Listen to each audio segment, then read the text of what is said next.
portions of this program may not be suitable for those under the age of 18. Parental guidance is suggested.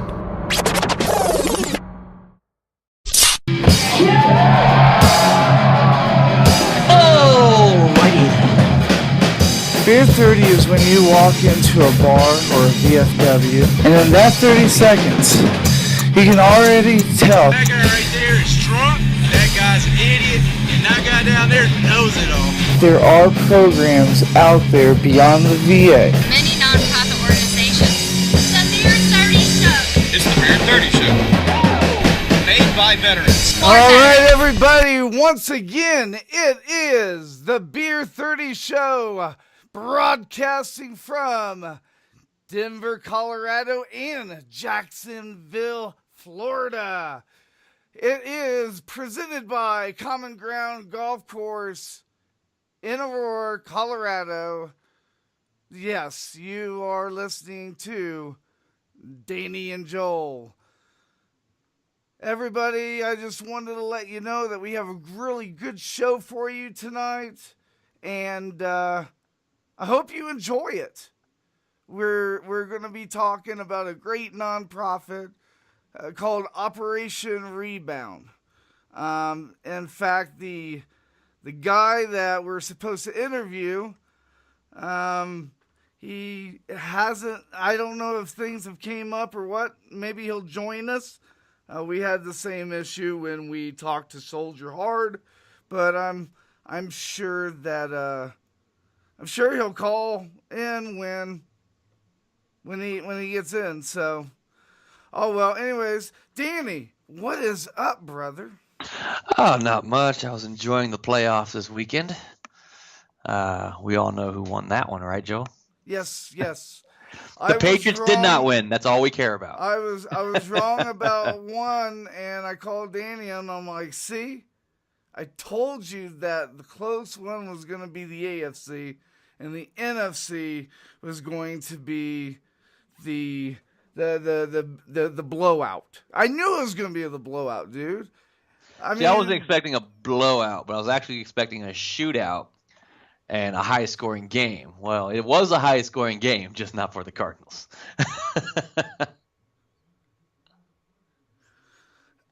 Yeah, and dude, all I can say is Arizona is a good team, but I think Tebow would have been better than Carson Palmer.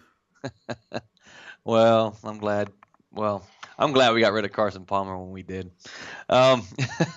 He wasn't really that great when he played for us, and he wasn't that great last night. I don't know who keeps trying to say that he's one of the best quarterbacks in the league. He might have a high quarterback percentage rating in the second half of the season, but he's never been that great of a quarterback under pressure. This is his second time being in the playoffs. This is his first time winning a playoff game and then going to the second playoff game.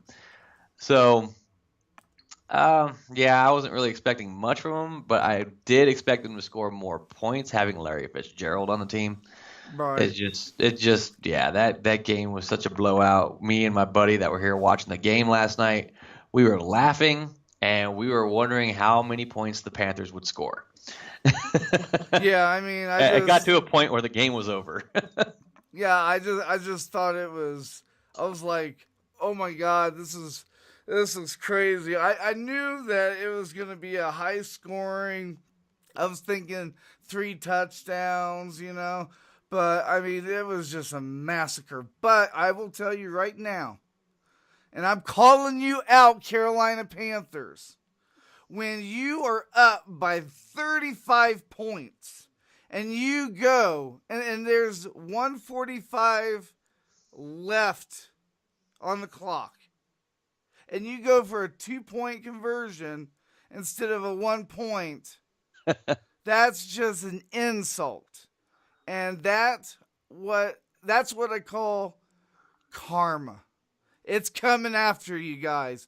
I swear to God, it's coming after you guys. If not during the Super Bowl, it will come after you guys next year. Now, I want to Telling say, you. Joel, that 2-point conversion came about the 5.5-minute mark. It was And that was in response to the Arizona Cardinals going for a 2-point conversion previously. And they were only down by 3 touchdowns when they went for the 2-point conversion, which was still somewhat doable.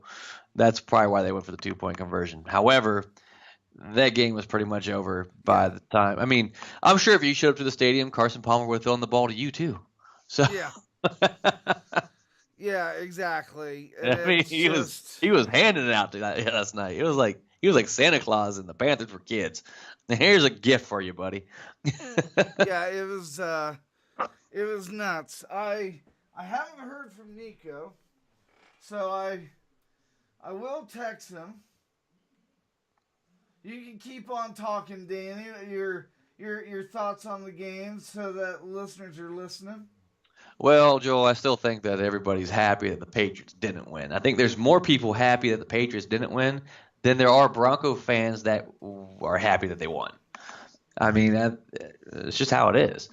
I'm glad the Patriots did not go. You're glad the Patriots didn't go only because you're a Bronco fan. But yeah, that's just that one. I'll be interested to see how this game plays out.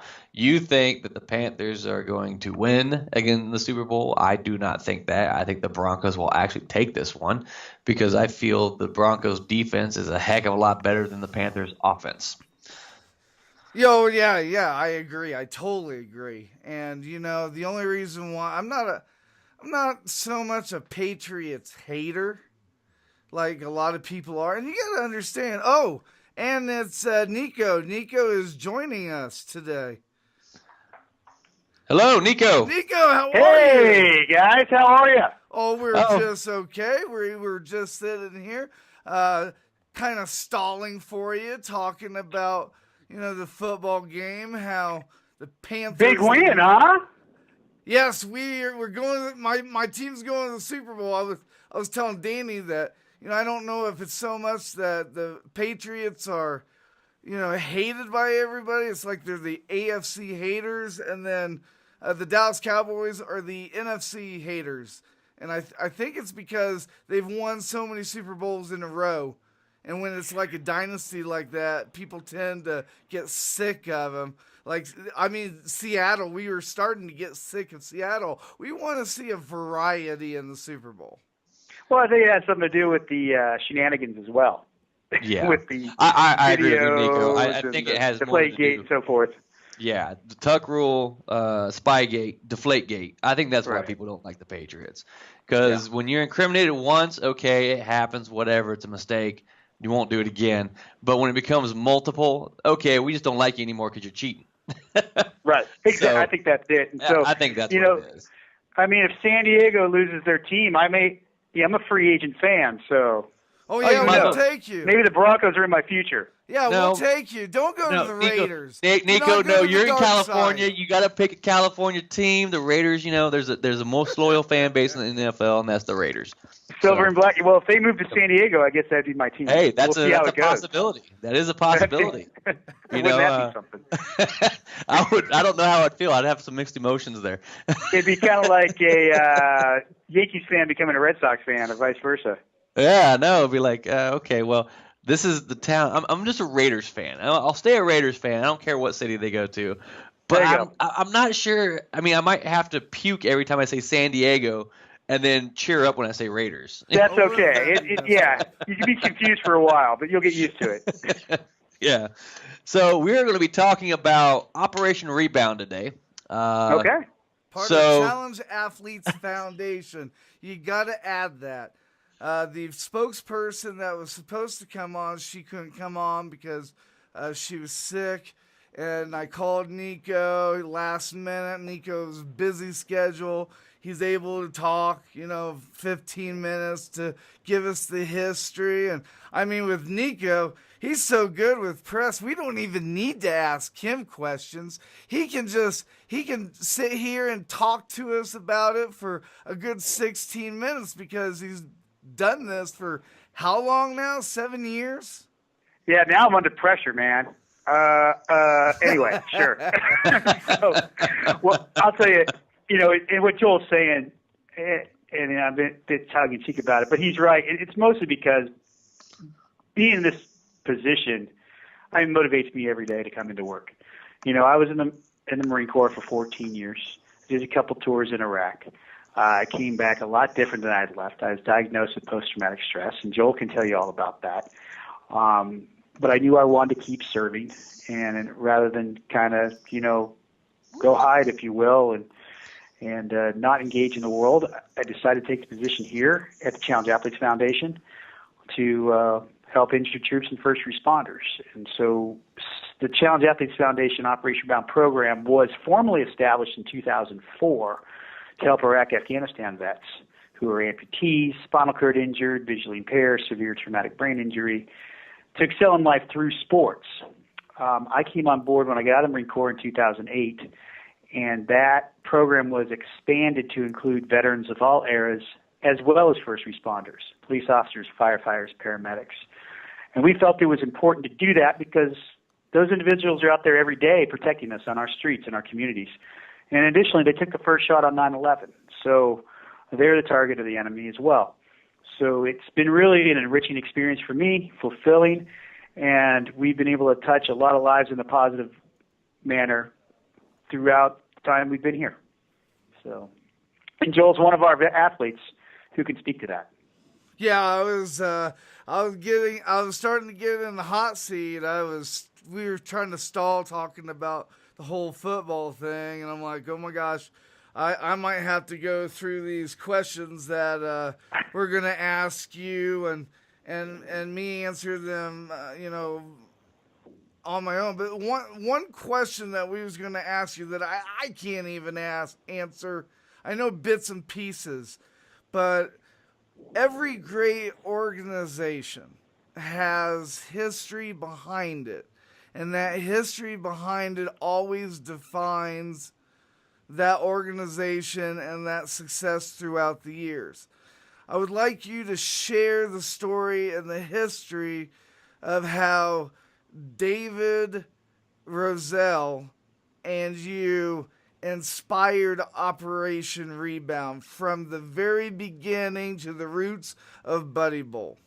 Sure. So, actually, before David Roselle, I took over the Buddy Bowl. It was a big flag football tournament a bunch of guys here in San Diego had been doing since 1977. They graduated from Point Loma High School, which is a local high school. They played football on the beach as a reunion of friends at Christmas time. They kept doing it. They eventually started inviting friends and little brothers of the people who played. I started playing in the early 90s, and then after they all thought they were too old to keep it going, which was after the 1996 Buddy Bowl, I took it over. In 97, had a bunch of Marines play. We did it for a couple of years. Then in 1999, we had a helicopter crash, and it killed 6 Marines and Navy corpsmen, 4 of whom were from my unit, and that was 1 month before the Buddy Bowl that year. So what I decided to do was pass a can around and raise money for the widows and orphans of that tragedy. So we raised $550, and I said, you know what, from now on, it's football for charity. So every year since 99, we started raising money for charity, and then in 2003, we incorporated as a 501c3, the Buddy Bowl, because I was a Marine captain at the time. You know, I just wanted to do a good thing, bring in money and give it away. I figured by incorporating, this is the easiest way to do it. Once we did that, I was approached by one of the original Buddy Bowlers, who also was a fundraiser for CAF, and he said, hey, would you raise money for Challenge Athletes Foundation? I said I would if I could establish a fund there for injured troops and first responders. So we established the Buddy Bowl Fund here at CAF.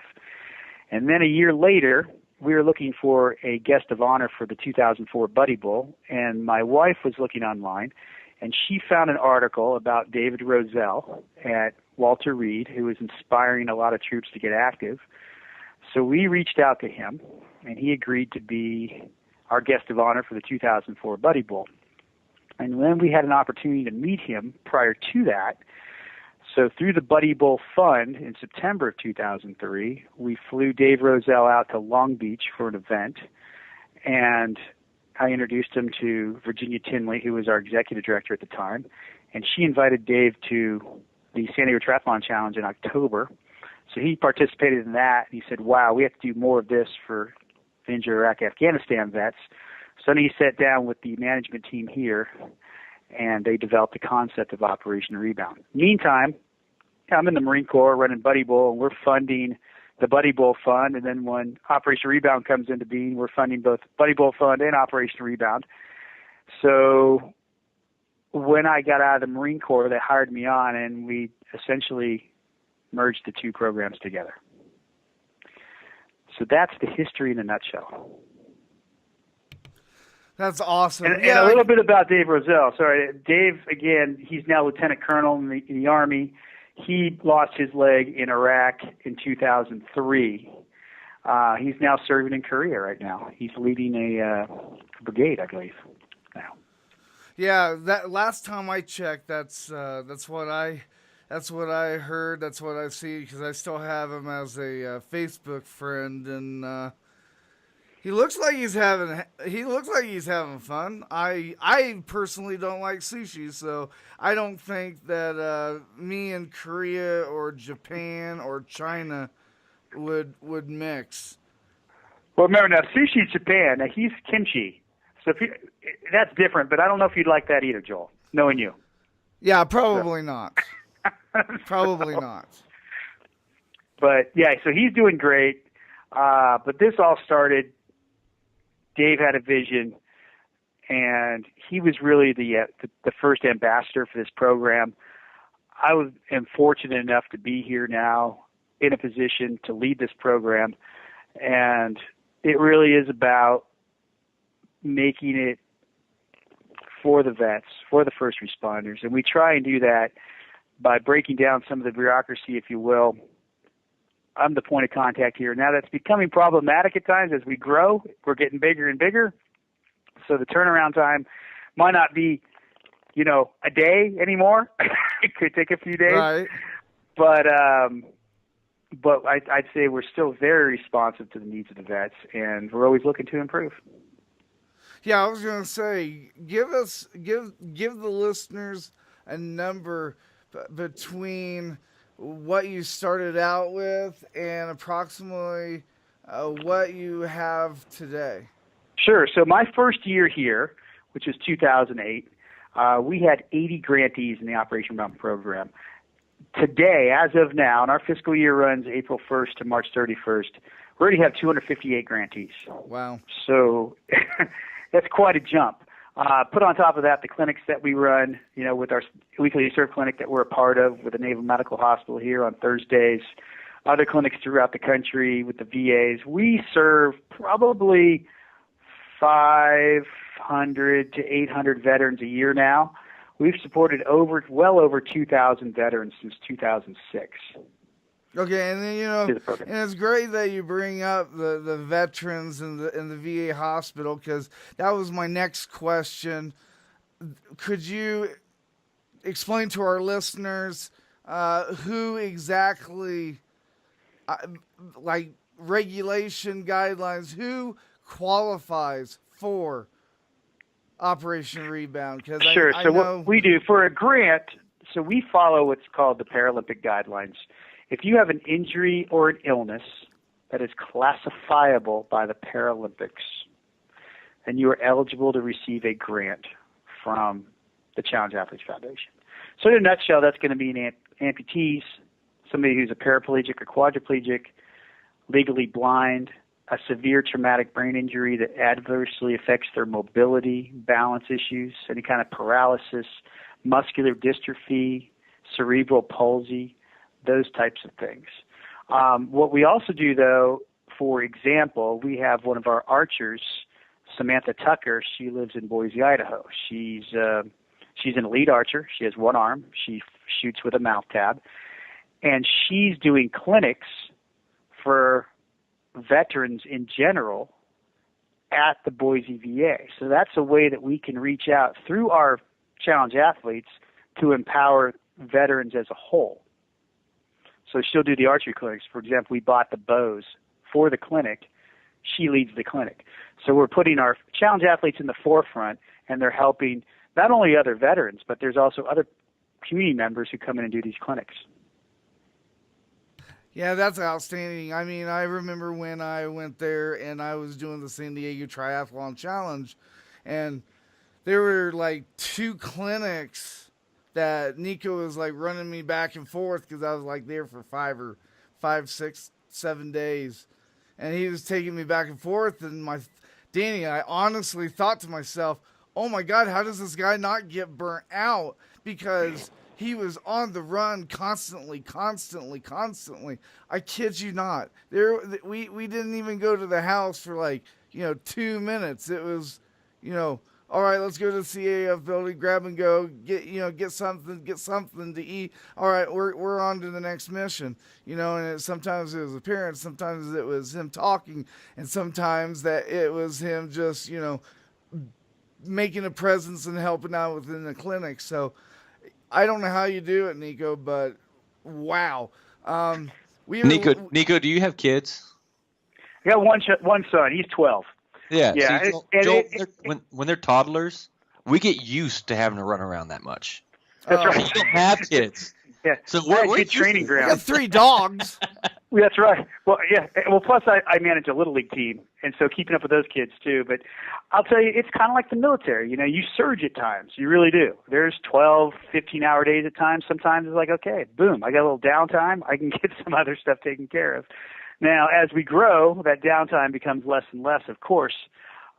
So, we'll see where this goes. I mean, I've got a plan. We'll see what the organization thinks as far as expansion and so forth. But I know this program has value, and when things have value, they tend to grow, and they tend to grow in the right direction. I think Joel has a problem with his mic right now. I think it's on mute No or worries. something. But I'm sitting here watching him like lip sync, and he's still doing it. Eventually he'll There get we go. There it is. I don't know He's why, back. but whatever. What I was getting ready to say, that's great. We are running out of time. Danny, if you have any questions for him, the only last question that I was gonna ask is if you could give the website and tell us when the application to ask for funds, if you could give us the website and give us the time frame these guys have to get the application in for. Right. So the website is operationrebound.org, and you're going to see that's a landing page on the Challenge Athletes Foundation website. The grants are offered year-round. Obviously, the more lead time I have, the better. So it's right online there. You establish an account. Boom. You apply. It all comes to me. I review it. You have my contact info on there. You can call me. You can email me anytime you want. Here to support our mottos, front line to finish line, whether that's riding bikes with your kids, to win a gold at the Paralympics, and everything in between. Awesome. And do you guys have any events coming up there, Nico? Well, we've got the Buddy Bowl in Henderson, Nevada, which is going to be February 13th. So anybody out there in the Las Vegas area, Henderson area, come on out and play some Buddy Bowl. And we also have there's a golf tournament locally that's going to take place this Friday, as a matter of fact. Nice. The big events that obviously that we put on as Challenge Athletes Foundation, the San Diego Triathlon Challenge, that's a big one. Specifically, the Ironman California 70.3, though, which is happening April 2nd, that's benefiting Operation Rebound, and that's a great partnership that we have with Ironman. Well, that's awesome, Nico. And you got to be careful about talking about things growing with Joel. He hasn't been able to grow hair in like 30 years. That's true. So, You know what? I hope you go bald, Danny, with all these bald jokes that you give me. Remember, buddy, you're like 10 years younger than me. oh, you also remember, you see these nice wavy locks I have going on here? Karma, dude. We just talked to Karma. We did talk about Karma. That's why you lost your hair. Oh, whatever. So, no, Joe, I don't think I'm going bald anytime soon, unless I shave my head just to be like you, which is a possibility. Oh, Nico, I'm not sure if Joel told you, he got tickets to go to the Super Bowl. Yes. Really? Yeah, I'm going to the Super Bowl. And he Really? said Yes. he also said that he bought you and me a ticket. No, I didn't. Really? No, I Ah. didn't. Hey, ask Nico if he'll buy a ticket to go watch a Chargers game, and he'll be like, no. No. You know what? I did He go to the thinks- Monday night game against Pittsburgh, though. He thinks It was spending entertaining. $80 for cable is expensive. Yeah, well, see how far that gets me. I got 3,000 channels, and I only watched like 2 or 3 of them. You know what? That What brings am I up a paying for? good point. My cable went out the other day, so I was trying to stream the football games and I couldn't. And my friend Andrew, you know Andrew Alger, I asked him, I'm like, where can I stream? Where can I stream these football games? And he's like, well, that's the reason why I have antenna. And I'm like, oh, okay. So I go to Walmart and I buy this antenna and I hook up this antenna and like it brings up these games and you know, I got like 50 some channels and I'm like, whoa, why do I have cable? The clarity and everything. It's awesome. It looks perfect. You can't even tell that it's not cable. So I'm like, all I need to do is record this stuff like a DVR and I can do away with Comcast and I can talk my wife into it, right? So I get this little TiVo box and it tells me that I got 75 channels. And I'm like, wow, amazing. All right, Nico, 15 of those channels are English channels. I need to learn Spanish if I want to watch the 75 channels. We are getting screwed here in the U.S. Well, muy bien. I mean, what can I say? Exactly, yes. Portuguejo. Exactly. I'm like, geez, you got to be kidding me. But we're running out of time, and if Danny doesn't have anything further for you. No, I do not. Thank you for being with us again today. No, Hey, it's always a pleasure, Nico, guys. you're awesome, man. I really appreciate it. Well, you know, and if there are any vets out there, we're here to support. And like I said, between the two of us, Joel, I know we have a lot of experience with the post-traumatic stress and some of the other injuries. So don't ever feel you're alone out there, everybody. You know you can always get help, and we're here to help. Awesome. Yeah, for sure. I know when I went through my spouts, Nico really helped me out a lot. So I appreciate Nico. I really do. You got it, brother. Appreciate you too. All right, you guys. You have a great day. Hey, you You too. too, Nico. Thank you so much for tuning in. All right. Go Broncos, huh? Go Broncos. Okay. Bye. Talk to you soon. Hoorah. Out of here. Bye. Uh-oh. And You that know is what? the sound for the 2-minute warning. warning. Everybody, that was Nico from Operation Rebound. Joel, what did you learn today? Well, our 2-minute warning today is brought to you by Common Ground Golf Course in Aurora, Colorado, a place for all, and all the game teaches. And the Tee it up for the troops. Yes, tee Yeah. it up for the troops, co-sponsor as well. My bad. Good catch. Good Ah. catch. Yeah. That's teamwork, buddy. Mic drop. See that? I can play for the Cardinals. I caught that one. There you go. Well, so the thing that I kind of knew mostly about it, but the thing that I learned is that it started out as 80, and did he say like 250,000, or did I misunderstand that? I'm not sure if he 250,000 said troops. Troops, I can see that, yeah. I don't know. I wasn't. I might not have been here because I don't have somebody watching the kids today, so I have to keep an eye on them the whole time. Yes, Mr. Mom. He is super Mr. Mom. Yeah. Yeah. Doing his job and watching the kids. And keeping them quiet. And keeping you're doing judo a really chop to good the job neck. of it, dude. Yeah, Did judo you give chop him to a the bone? neck. Judo chop to the neck. Judo Yeah. chop to the neck. And they're out for the day. No, that's the glory of Nick Jr. and Baby TV. Sometimes if I need him to sit still, I just put a TV on.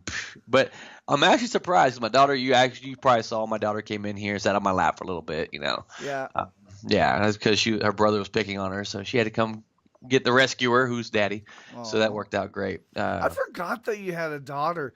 How bad is that? You're my best friend, and I keep forgetting how many kids you got. Just 3 that I know of. Ooh. Good thing we don't really tell people or last names. You'd have some child support coming I after know, you, right? possibly. Well, now I got Connor, I got Landon, I got Taylor. These ones are the little ones. So we're working those ones up, and it doesn't matter if you remember or not, because the last time you saw them was 2 years ago. So Yeah. Taylor was a newborn, so that was my daughter. So, and Landon was only 2, so it's kind of hard to remember that. But of course, Connor, you're one of Connor's favorites. So Am I? yeah, you remember he calls you up every once in a while. Oh yeah, that's true. That's true. So I mean, that's more than I get. He calls you more than he calls me, I think. Well, he hasn't called me recently. The last time he called me, I was busy, and I just felt bad because I didn't really have anything to talk to him about. Hey, how's school? How you doing? What toy are you playing with? I mean, unlike what you think, I don't have an 11-year-old IQ level to know how to conversate with an 11-year-old. Oh well, yeah, he's going to be 14 now here soon, Joel. Well, it was a long time ago when he was calling me. Yeah. So anyway, we are out of time. So we are out of time, and we want to tell everybody we really appreciate you guys tuning in on mbrradio.us or on the Military Brotherhood Radio phone app. And you can follow me and Danny if you didn't know. You can follow us on our webpage, thebeer30show.com. You can reach us on, you'll see our Twitter and our Facebook and everything. And hopefully, crossing my fingers, next week, Danny, catch us next Friday. We talked to Matt Torres. Matt Torres does a similar kind of podcast, 15-minute podcast. He's actually a comedian, so we're gonna have some laughs, man. Oh yeah, there we go. Me and him together. I mean, you're kind of the egg out of the water, but we'll work it out, buddy. Yeah, we'll try to, right? Oh, speaking of, is that this Friday or a week from Friday, Joel? I believe it's this Friday. Okay, and just for the listeners to know, a week from today, our time will be changing on when we are airing. It is officially February 1st, a Monday. Our time changes, actually. 8 o'clock p.m. Eastern Standard Time, and we are not on for a half an hour. We're on for an hour. So you get to hear our lovely voices for an extra 30 minutes. Woo-hoo! How does that make you feel, Joel? Yes, our intern, Brandy, she just relayed that it is Matt. So I knew I was right. I have the list right here. But so we're out of time, everybody. Got more hits of music coming your way on MBR. Just stay tuned, and we will catch you guys next Friday. So thanks for listening, everybody. Bye. Bye-bye.